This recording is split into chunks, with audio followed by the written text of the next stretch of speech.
설렘야담에 오신 것을 환영합니다. 다시 태어나면 세자비는 절대 되지 않겠습니다. 단종의 어머니 현덕왕후 권씨의 후예. 마지막 새벽. 차가운 새벽 공기가 궁궐 안을 감싸고 있었습니다. 경복궁의 처마 끝에는 아직 어둠이 매달려 있었고 멀리서 닭 우는 소리가 희미하게 들려왔습니다. 세상이 잠든 시각, 오직 한 곳만이 조용히 깨어 있었습니다. 왕세자빈의 처소. 방 안에는 촛불 몇 자루만이 흔들리고 있었습니다. 그 희미한 빛 속에서 궁녀들은 숨을 죽인 채 서 있었습니다. 아무도 말하지 않았습니다. 아무도 움직이지 않았습니다. 다들 알고 있었기 때문입니다.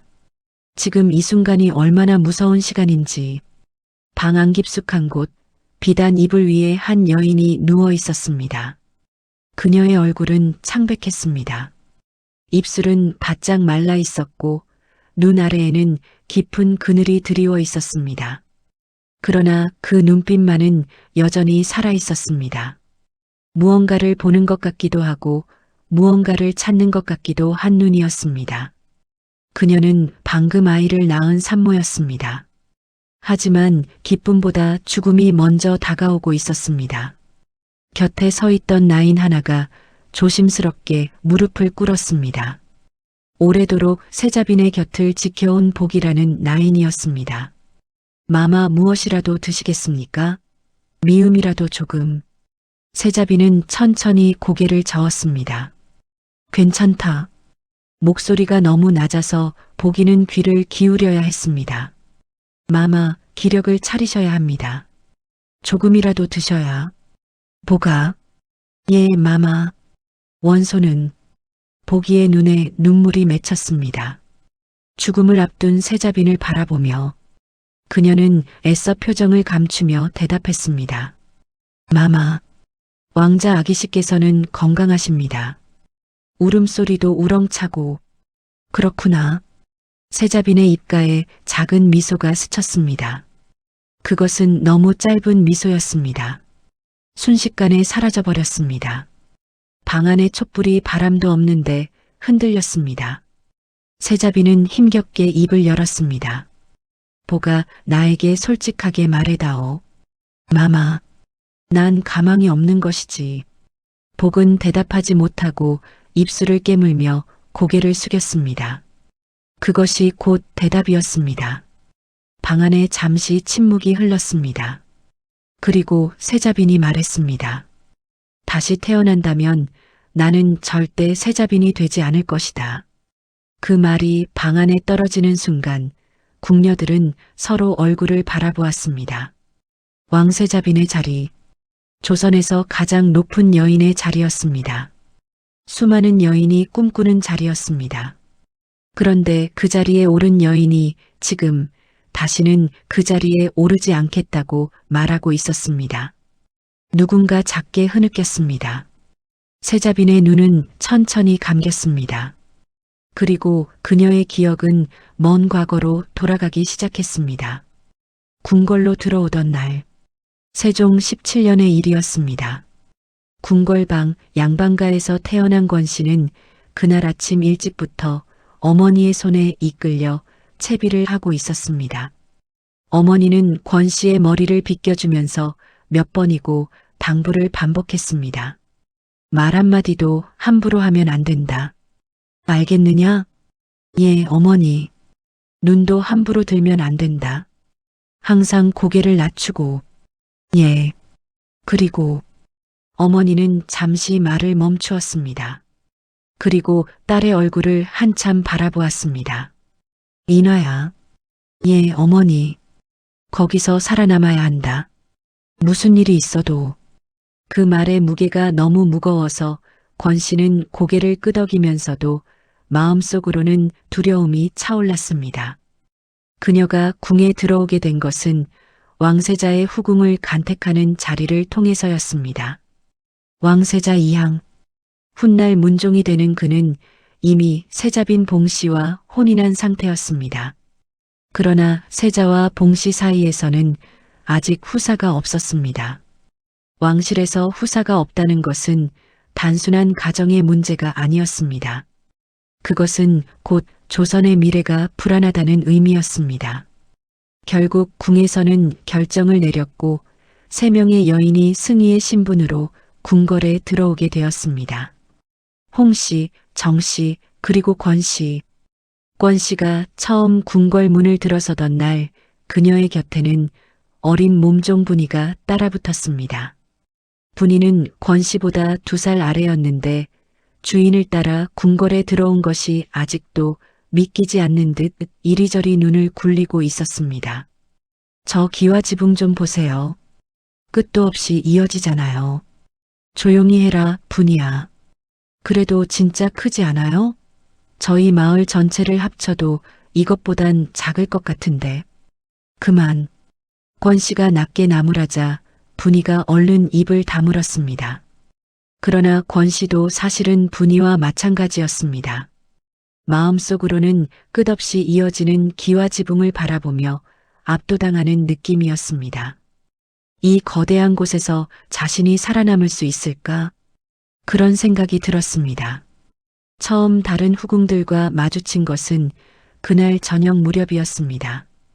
홍씨는 권씨보다 나이가 많았습니다. 키가 크고 눈매가 서늘한 여인이었습니다. 권씨를 보자마자 위아래로 훑어보더니 옅게 웃었습니다. 권씨라고 했지요? 예. 제법 단정하게 생겼군요. 칭찬인지 무시인지 알 수 없는 말이었습니다.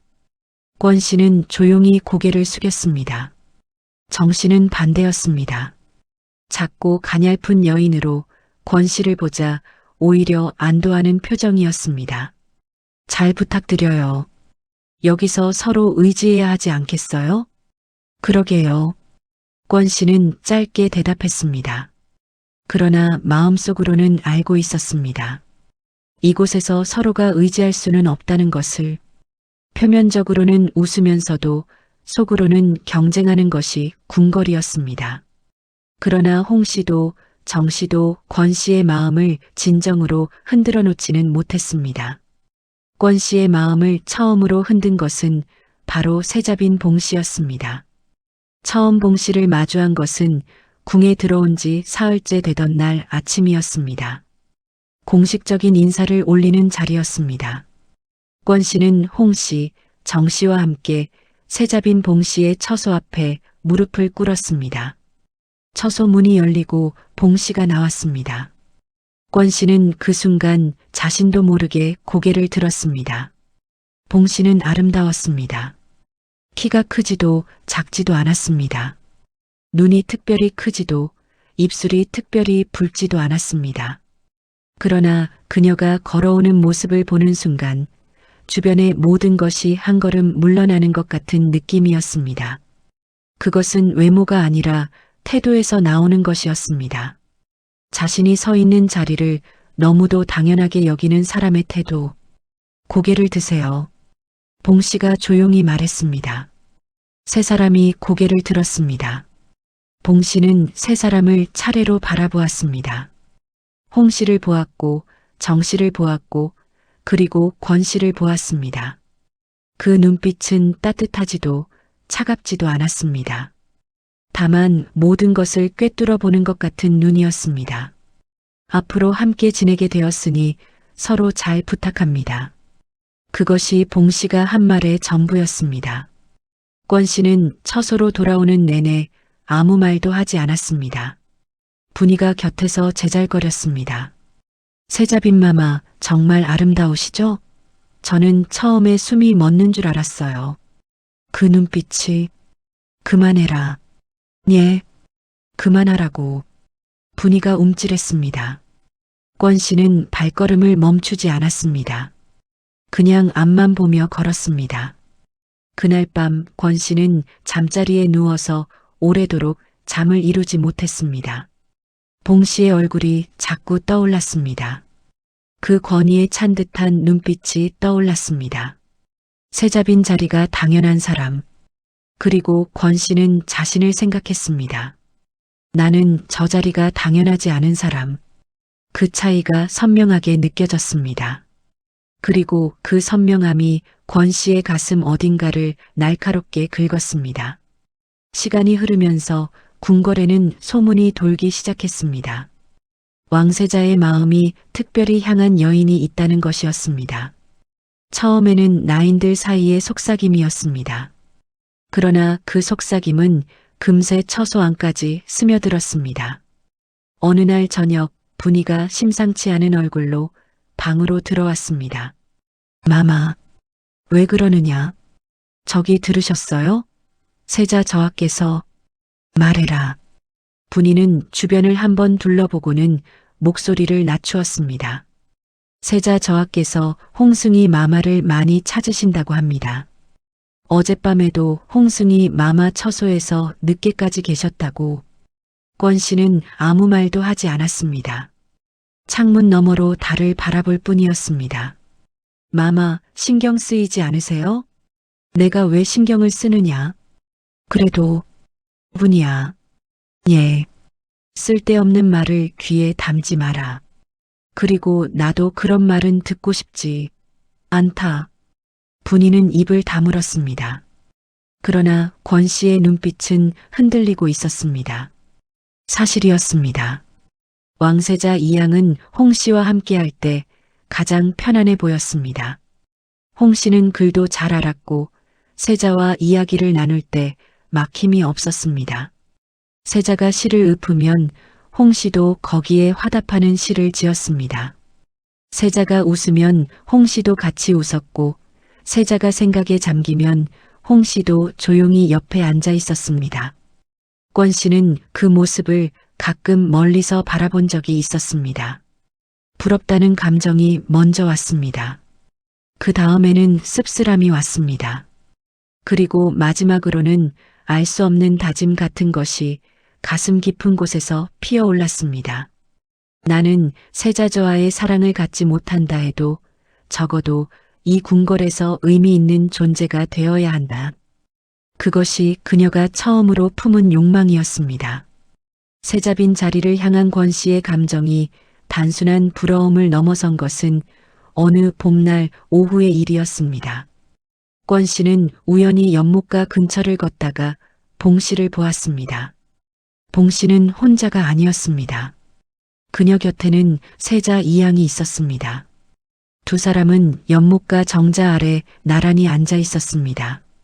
세자가 무언가를 말하자 봉 씨가 고개를 끄덕였습니다. 봉 씨가 무언가를 말하자 세자가 잠시 생각에 잠겼습니다. 두 사람 사이에는 소리 없는 대화가 흐르고 있었습니다. 권 씨는 나무 뒤에 멈추어 서서 그 모습을 바라보았습니다. 발이 떨어지지 않았습니다. 한참을 그렇게 서 있었습니다. 그때 분이가 조용히 곁으로 왔습니다. 마마, 여기 계셨어요? 쉿. 예. 권 씨가 눈짓으로 연못가 쪽을 가리켰습니다. 분이가 살짝 고개를 내밀어 바라보다가 이내 조용히 물러났습니다. 두 사람은 말없이 그 자리를 빠져나왔습니다. 처소로 돌아오는 길에 분이가 조심스럽게 입을 열었습니다. 마마, 말하지 마라. 예. 방으로 들어온 권 씨는 거울 앞에 앉았습니다. 거울 속에는 자신의 얼굴이 있었습니다. 봉 씨와 나, 무엇이 다른가? 비슷한 나이였습니다. 외모도 크게 다르지 않았습니다. 가문도 모두 양반가였습니다. 그런데 왜 한 사람은 저 자리에 앉아 있고 다른 한 사람은 이렇게 나무 뒤에서 바라보고 있는 것인가? 권 씨는 거울에서 눈을 돌렸습니다. 손이 자신도 모르게 꽉 쥐어졌습니다. 그날 밤 권 씨는 분이에게 물었습니다. 분이야. 예, 마마. 세자빈 마마의 처소가 얼마나 크냐? 분이가 잠시 멈칫했습니다. 저 마마, 말해라. 한번 가서 보긴 했는데요. 마마 처소보다 훨씬 크긴 해요. 정원도 있고 나인도 더 많고 그렇겠지. 권 씨는 짧게 말했습니다. 마마의 처소도 충분히 크고 좋습니다. 충분하다. 권 씨는 낮게 중얼거렸습니다. 충분하다는 말이 가장 무서운 말이다, 분이야. 충분하다고 생각하는 순간 거기서 멈추게 된다. 분이는 그 말의 의미를 정확히 이해하지 못했습니다. 그러나 권 씨는 이해하고 있었습니다. 자신이 무언가를 원하기 시작했다는 것을. 운명은 예상치 못한 방향으로 흘렀습니다. 홍 씨가 세자의 총애를 받고 있었음에도 먼저 아이를 가진 것은 권 씨였습니다. 그 소식이 알려지던 날 아침 분이는 방으로 뛰어들어오다가 문지방에 걸려 넘어질 뻔했습니다. 마마, 마마, 의원이 말씀하셨습니다. 조용히 들어오라 하지 않았느냐? 죄송합니다. 하지만 마마 회임하셨습니다. 아기가. 권 씨는 그 말을 듣는 순간 손에 들고 있던 책을 내려놓았습니다. 가슴이 두근거렸습니다. 의원이 확실하다고 했느냐? 예, 틀림없다고 하셨습니다. 그날 이후 궁궐의 분위기가 달라졌습니다. 권 씨를 바라보는 눈빛이 달라졌습니다. 상궁들이 허리를 더 깊게 굽혔고 나인들이 더 조심스럽게 움직였습니다. 그리고 세자 이양도 권 씨를 찾아왔습니다. 몸은 어떠하오? 덕분에 평안합니다. 저하. 세자는 권 씨의 얼굴을 바라보았습니다. 권 씨는 고개를 숙였습니다. 몸조리 잘하시오. 짧은 말이었습니다.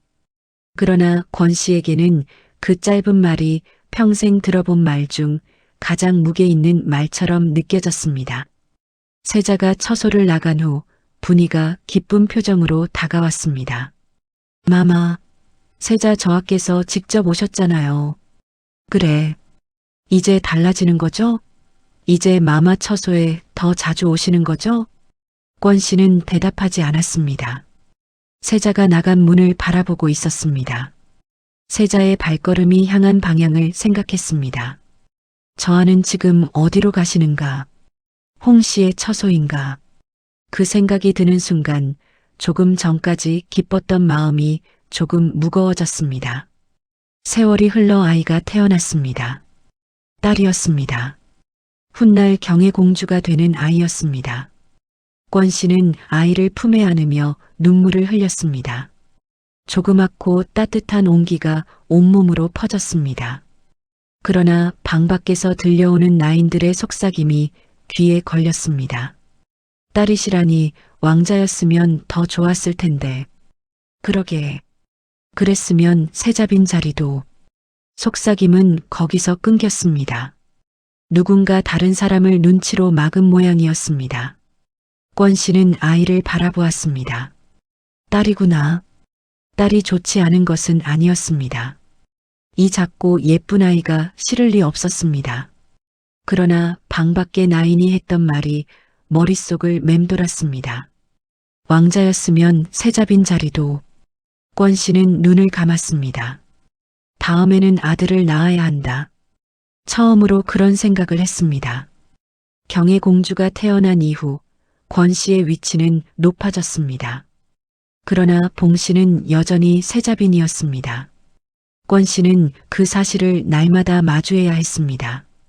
공식적인 자리에서 봉 씨는 항상 가장 높은 곳에 앉았습니다.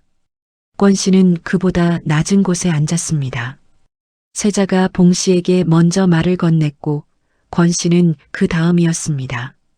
그 순서 하나하나가 권 씨의 가슴에 쌓이기 시작했습니다.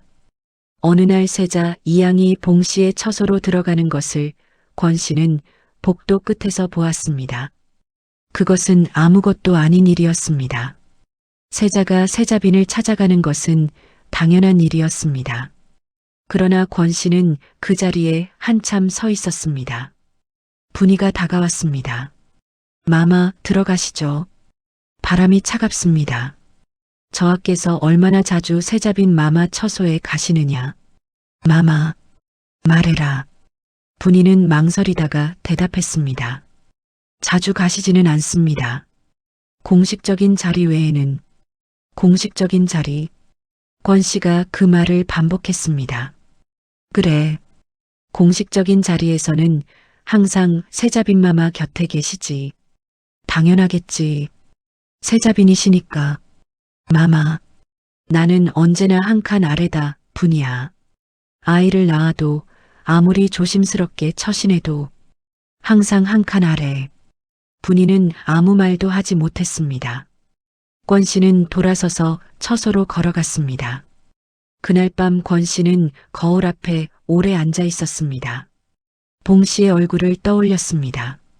그 당연하다는 듯한 태도를, 세자 옆에 앉아 있던 모습을, 모든 사람이 고개를 숙이는 그 자리를. 왜 저 자리가 당신의 것입니까? 권 씨의 눈이 거울 속에서 차갑게 가라앉았습니다. 당신은 아이 하나 낳지 못했습니다. 세자의 마음도 얻지 못했습니다. 그런데도 세자비는 당신입니다. 나는 아이도 낳고 조정의 눈길도 받고 있는데 왜 내가 항상 한 칸 아래인 것입니까?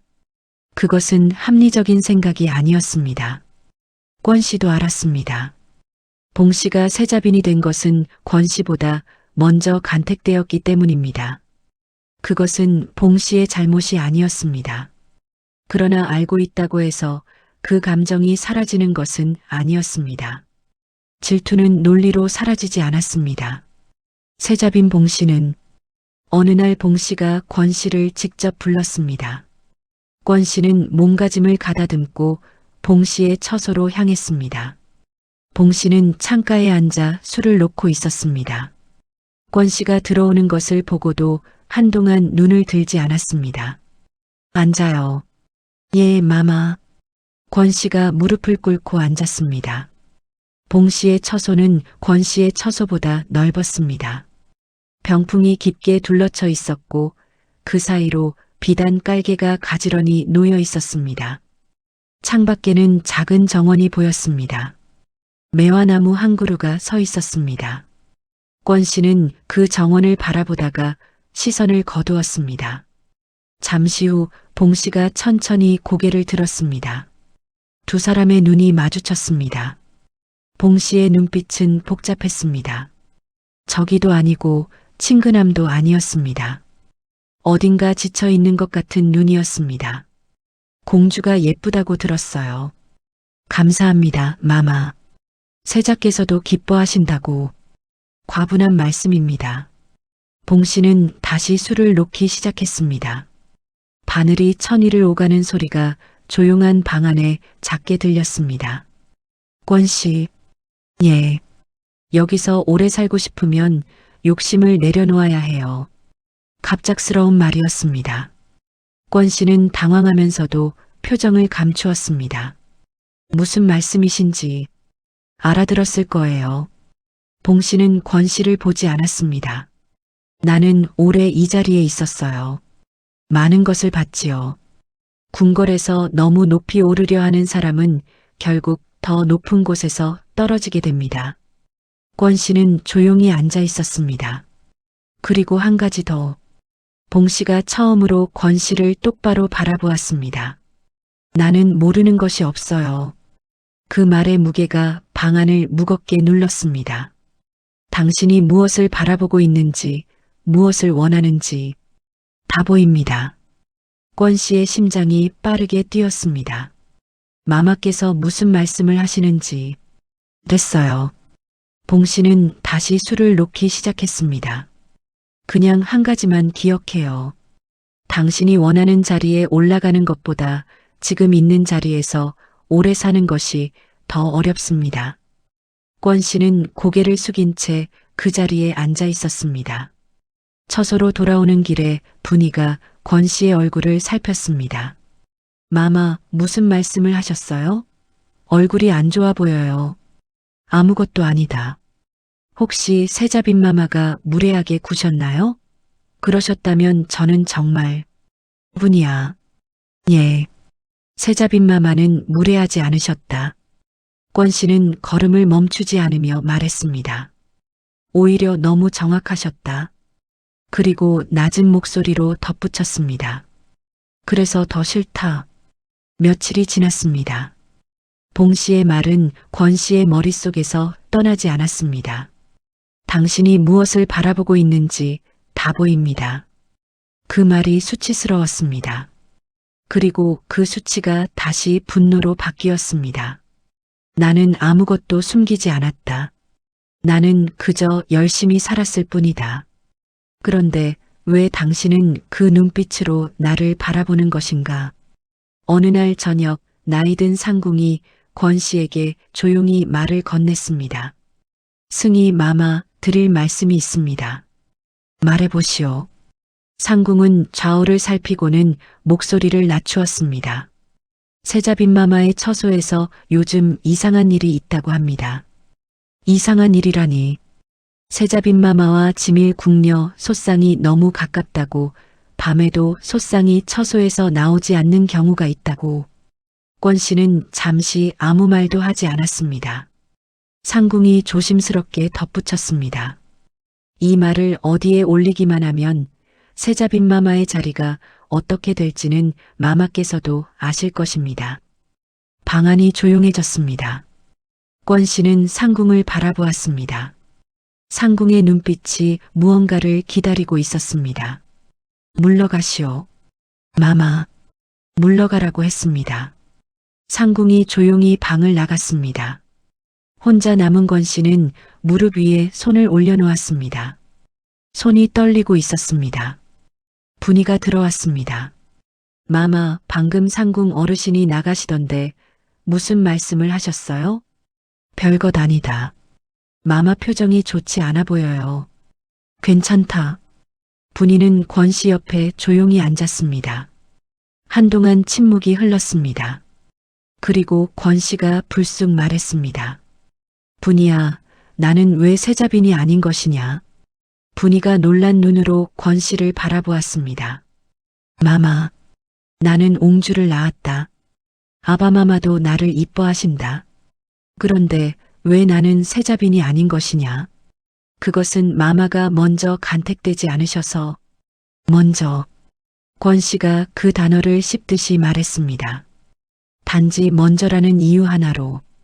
그것 하나 때문에 저 자리가 봉 씨의 것이 되는 것이냐? 마마. 권 씨는 창밖을 바라보았습니다. 어둠 속에서 봉 씨의 처소에 불빛이 흔들리고 있었습니다. 권 씨는 그 불빛을 한참 바라보았습니다. 저 불빛이 내 것이었다면. 그 생각은 권 씨 스스로도 두려운 생각이었습니다. 그러나 이미 마음속에서는 욕망이 자라나고 있었습니다. 처음에는 불씨 하나였습니다. 이제는 제법 불꽃이 되어 있었습니다. 다음 날 아침이었습니다. 권 씨는 잠을 거의 자지 못했습니다. 눈을 뜨면 봉 씨가 보였습니다. 눈을 감으면 봉 씨가 떠올랐습니다.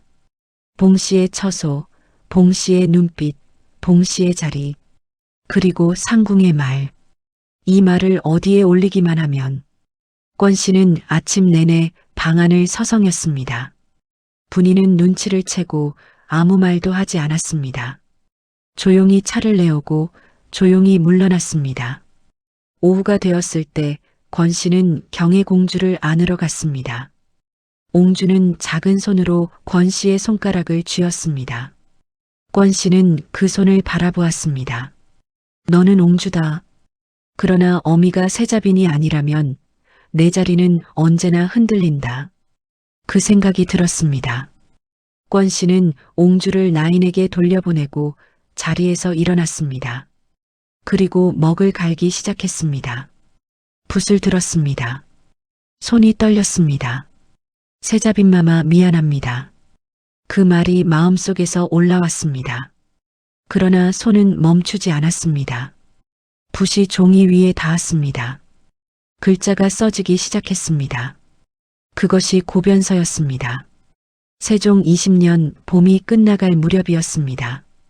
권 씨가 올린 고변서는 단 하루 만에 궁궐 전체를 뒤집어 놓았습니다. 세자빈 봉 씨가 지밀 궁녀 소쌍과 부정한 관계를 맺고 있습니다. 세종은 즉각 조사를 명령했습니다. 내관들이 움직였고 상궁들이 신문을 받았습니다. 소쌍은 결국 모든 것을 실토했습니다. 봉 씨는 아무 말도 하지 않았습니다. 다만 신문을 받는 자리에서 한번 고개를 들어 어딘가를 바라보았다고 합니다. 그 눈빛이 너무 이상해서 그 자리에 있던 내관이 나중에 이야기해 주었습니다. 이미 다 알고 있었다는 눈빛이었습니다. 결론은 빠르게 내려졌습니다. 세자빈 봉씨 패출. 봉씨는 궁에서 쫓겨났습니다. 그날 저녁 권 씨는 처소 안에 혼자 앉아 있었습니다. 그런데 이상했습니다. 이겼다는 느낌이 들지 않았습니다. 그냥 차가운 느낌이었습니다. 마치 불을 끄고 난 후 재만 남은 것 같은 느낌이었습니다. 분이가 들어왔습니다. 마마. 세자빈 마마 아니 이젠 봉씨 마마가 나가셨습니다. 권 씨는 여전히 아무 말도 하지 않았습니다. 마마 드실 것을 가져다 드릴까요? 나가 있어라. 분이가 방을 나간 후 권 씨는 혼자 오래도록 앉아 있었습니다. 그런데 이상한 것이 있었습니다. 승리한 자리에서 왜 눈물이 나는 것인지, 내가 무엇을 한 것인가, 이미 돌이킬 수 없었습니다. 봉 씨가 궁을 나간 지 얼마 지나지 않아 그녀는 스스로 목숨을 끊었다는 소식이 들려왔습니다. 권 씨는 그 소식을 전해 들은 날 밤 방 안에서 소리를 내지 않고 울었습니다. 이불을 입에 대고 소리가 새어나가지 않도록 하면서 분이가 방 밖에서 그 소리를 들었습니다. 그러나 방에 들어가지 않았습니다. 그로부터 몇 달 후 새로운 세자빈이 정해졌습니다. 바로 권 씨였습니다. 책봉의 날 궁녀들이 일제히 허리를 굽혔습니다. 세자빈 마마. 처음 그 호칭을 들었을 때 권 씨는 묘한 감정에 사로잡혔습니다. 기쁨인지 두려움인지 알 수 없었습니다. 그토록 원하던 자리였습니다. 그러나 막상 그 자리에 서자 어딘가 공허했습니다. 그날 저녁 세자 이양이 처소를 찾아왔습니다.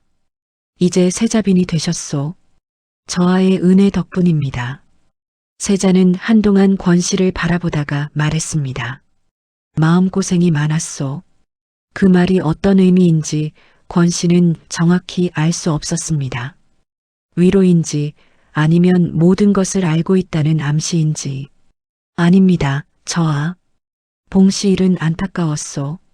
권 씨는 숨을 멈추었습니다. 저하. 됐소. 이제 지나간 일이오.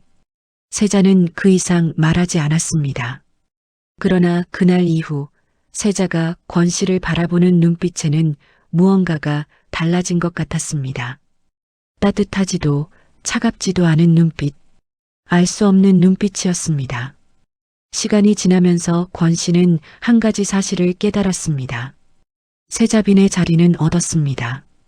그러나 세자의 마음은 얻지 못했다는 것을, 왕세자 이양의 마음은 여전히 홍승위에게 향해 있었습니다. 어느 날 분이가 권 씨에게 조심스럽게 물었습니다. 마마 괜찮으세요? 무엇이 괜찮지 않겠느냐? 저하께서 요즘 홍승위 마마 처소를. 분이야. 예. 그 이야기는 다시는 꺼내지 마라. 예, 마마. 권 씨는 창가로 걸어가 밖을 내다보았습니다. 달이 밝은 밤이었습니다. 세자빈의 자리를 얻으면 모든 것이 달라지리라 생각했는데 달라진 것은 아무것도 없구나. 세월이 흘렀습니다. 경의 공주는 무럭무럭 자랐고 권 씨는 다시 아이를 가지게 되었습니다. 세종이 직접 권 씨를 불러들였습니다. 세자빈. 예, 전하. 몸조리 잘하여라. 이 나라의 미래가 내게 있다. 황공합니다. 세종의 눈빛은 따뜻했습니다. 그러나 그 따뜻함이 오히려 권 씨에게는 무겁게 느껴졌습니다. 그리고 마침내 아이가 태어났습니다. 아들이었습니다. 궁녀들이 환호했습니다. 세자 이양의 얼굴에도 오랜만에 밝은 빛이 돌았습니다. 권 씨는 아이를 안으며 울었습니다. 이 아이는 훗날 단종이 되었습니다. 아가 부디 건강하고 오래오래 살아다오. 그러나 그 기쁨은 너무 짧았습니다. 아이를 낳은 다음 날부터 권 씨의 몸은 급격히 나빠졌습니다. 의원들이 뛰어들어왔습니다. 침을 놓고 약을 다리고 온갖 방법을 써보았습니다. 하지만 소용이 없었습니다. 보기가 권 씨의 손을 잡았습니다. 마마 손이 너무 차갑습니다. 괜찮다. 마마, 세자 저하를 부를까요? 아니다. 하지만 저하께는 알리지 마라. 쓸쓸한 말이었습니다. 보가, 예, 마마. 경애를 잘 부탁한다. 그리고 원손도. 그 아이가 아직 이름도 없는데. 권 씨의 눈에 눈물이 맺혔습니다. 이름을 짓기도 전에 어미가 먼저 가게 되었구나. 그때 분이가 들어왔습니다. 권 씨의 얼굴을 보자마자 그 자리에 주저앉을 뻔했습니다. 마마, 분이야. 예, 마마. 살고 싶구나. 권 씨는 힘없이 천장을 바라보았습니다. 그러나 마지막이 다가오고 있다는 것을 권 씨 스스로도 느꼈습니다. 숨쉬기가 힘들어졌습니다. 목소리도 잘 나오지 않았습니다. 그 순간 권 씨의 머릿속에 한 사람이 떠올랐습니다. 봉 씨였습니다. 처음 궁에서 만났을 때의 봉 씨. 창가에 앉아 술을 놓던 봉 씨. 연못가에서 세자 옆에 앉아있던 봉 씨. 그리고 권 씨를 똑바로 바라보며 말하던 봉 씨. 당신이 무엇을 바라보고 있는지 다 보입니다. 권 씨의 눈에서 눈물이 흘렀습니다. 봉 씨, 내가 잘못했습니다. 저를 용서하십시오. 권 씨의 목소리가 떨렸습니다. 당신은 내게 아무런 잘못도 하지 않았는데 오히려 내게 경고까지 해주셨는데 나는 당신을 그렇게 만들었습니다. 분이가 권 씨의 손을 잡았습니다. 마마, 이제 그런 말씀하지 마세요. 아니다. 권 씨는 고개를 저었습니다. 해야 한다. 이 말은 해야 한다. 그리고 힘겹게 덧붙였습니다. 나는 세자빈의 자리가 갖고 싶었다. 그 욕심이 사람을 해쳤다. 자리를 얻었지만 얻지 못한 것이 더 많았다. 그리고 그 벌을 이렇게 받는구나. 아무도 대답하지 않았습니다. 한동안 침묵이 흘렀습니다. 그리고 권 씨가 마지막으로 말했습니다. 다시 태어난다면 나는 절대 세자빈이 되지 않을 것이다. 그날 밤이 지나기 전 조선의 세자빈 권 씨는 세상을 떠났습니다. 24살이었습니다. 그녀가 낳은 아들은 훗날 조선의 6번째 왕, 단종이 되었습니다. 12살에 왕위에 오른 어린 왕이었습니다. 그러나 왕으로서의 삶은 길지 않았습니다. 삼촌 수양대군에게 왕위를 빼앗기고 결국 17의 나이에 세상을 떠났습니다. 권 씨가 단 하루 품에 안았던 아들의 생애였습니다. 권 씨는 처음에 왕으로 추봉되지 못했습니다. 그러나 세월이 흐른 후 성종 연간에 현덕왕후로 추봉되었습니다. 그녀의 딸 경혜공주는 어머니와 오빠를 잃은 슬픔을 안고 살았습니다.